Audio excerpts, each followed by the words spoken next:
Bulldozer action पर supreme court की ऐतिहासिक फैसले के बाद महाराजगंज जिले के कई उच्च अधिकारियों पर सदर कोतवाली में मुकदमा दर्ज किया गया है। हमारे साथ बातचीत करने के लिए उस प्रकरण के पीड़ित पत्रकार श्री मनोज चुड़वाल आकाश जी हैं। सर, क्या कुछ प्रकरण था उस वक्त आपका, और एक आप ही के मामले को लेकर के सुप्रीम कोर्ट ने एक बड़ी ऐतिहासिक फैसला दिया जिसको लेकर के पूरे देश में आपके मामले को लेकर के लोग तारीफ भी किए, लेकिन अब उस मामले में मुकदमा दर्ज किया गया है। किन किन लोगों पर मुकदमा दर्ज किए गए हैं और क्या कुछ होना है? कल रात में महाराजगंज थाना कोतवाली में 26 नामजद लोगों के खिलाफ आजीवन कारावास जैसी संगीन धाराओं में मेरी तहरीर पर एफआईआर पंजीकृत की गई है। इनमें IAS, IPS, PCS, PPS, national highway और पीडब्ल्यूडी के engineers, police inspector, sub inspector और एलआईयू के 2 इंस्पेक्टरों के नाम शामिल हैं। सर, जो मकान जब गिराया गया था उस वक्त आप कई अधिकारियों के पास पहुंचे होंगे और लोगों तक गुहार लगाए होंगे, तो क्या कुछ था राजनीतिक जो एंगल देखा जाए कि जो लोग आपसे कहते रहे कि हाँ मकान को नहीं गिरने दिया जाएगा, लेकिन एक बैग आपके करके लोग मकान को गिरा दिए, तो उस पर क्या प्रतिक्रिया रही? देखिए, मेरी माताजी ने 4 जुलाई 2019 को तत्कालीन जिलाधिकारी को एक पत्र दिया था जिसमें कहा था कि यदि आपको मेरा मकान चाहिए तो आप उसका अधिग्रहण करके मुआवजा देकर आप ले लें, लेकिन जिलाधिकारी ने उसको रद्दी की टोकरी में फेंक दिया और सरासर गुंडागर्दी करते हुए मेरे मकान को पूरी तरह से जमींदोज करा दिया।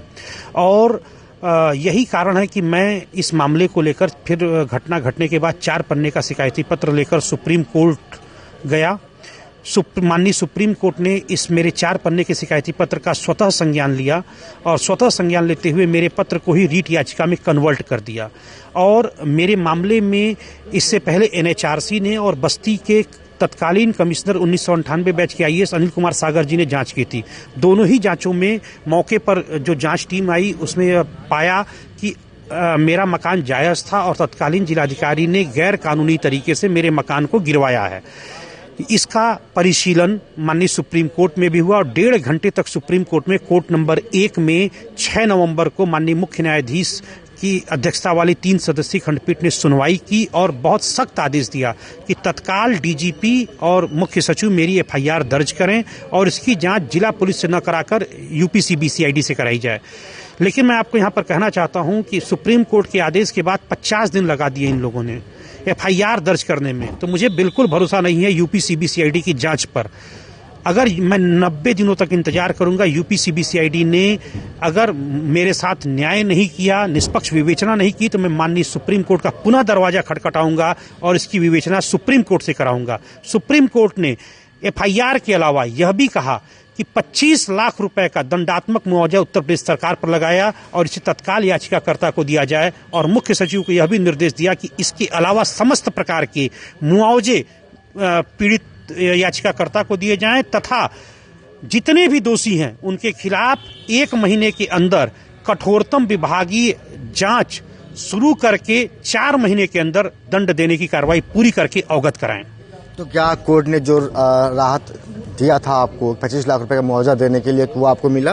ये अंतिम प्रक्रिया में है और मैंने कल एक मैंने मेल किया था राज्य के मुख्य सचिव को कि 30 दिनों बाद भी मुझे कोई राहत न तो मिली है न ही जो है एफआईआर पंजीकृत हुई है, लिहाजा मैं जो है अब कंटेम्प्ट दाखिल करना चाह रहा हूँ, करूंगा। तो उसके बाद अचानक आनंद फानन में मुझे फिर सूचना मिली कि एफआईआर पंजीकृत हो गई है और आपका मुआवजा तैयार है, आपको दिया जा रहा है। आपके साथ साथ देश में कई जगह ऐसे बुलडोजर एक्शन देखने को मिले हैं, तो कहीं ना कहीं लोगों के अंदर जो एक उम्मीद जगी है आपके कार्रवाई को लेकर के, जैसे एक तरफ सुप्रीम कोर्ट का एक बड़ा एक्शन, उसके बाद से फिर मुकदमा दर्ज होना बड़े अधिकारियों के ऊपर, और अब ये राहत जो मुआवजा मिलने वाला है, इसको लेकर के जो लोग उम्मीद जताए हुए हैं कि उन्हें भी कुछ ऐसा हो सकता है, जो लोग पीड़ित होंगे वो कैसे क्या होगा?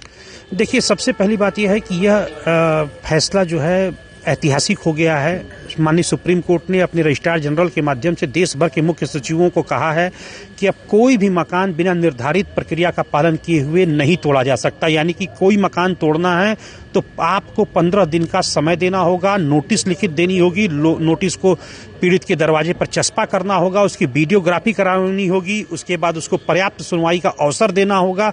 इसके बाद यदि लगता है कि मकान अवैध है तब तोड़ा जा सकता है, अन्यथा नहीं तोड़ा जा सकता है। और मेरे प्रकरण में जितने भी लोग हैं सभी को मुआवजा मिलेगा। ठीक है, धन्यवाद। हमारे साथ ये मनोज चिड़वाल आकाश हैं जो महाराजगंज का स्थायी निवासी हैं और देश के वरिष्ठ पत्रकार हैं। इनके मकान को गमीदोज कर दिया गया था वर्ष 2019 में और उसके बाद अब 6 नवंबर को सुप्रीम कोर्ट ने एक बड़ी राहत दी, मुआवजा देने की बात कहा। साथ ही जो दोषी अधिकारी हैं उन पर कार्रवाई की बात की गई थी, जिसमें महाराजगंज के तत्कालीन डीएम एडीएम समेत कुल 26 लोगों पर नामजद सड़क कोतवाली में मुकदमा दर्ज किया गया है। भारत समाचार के लिए आशीष सोनी, महाराजगंज।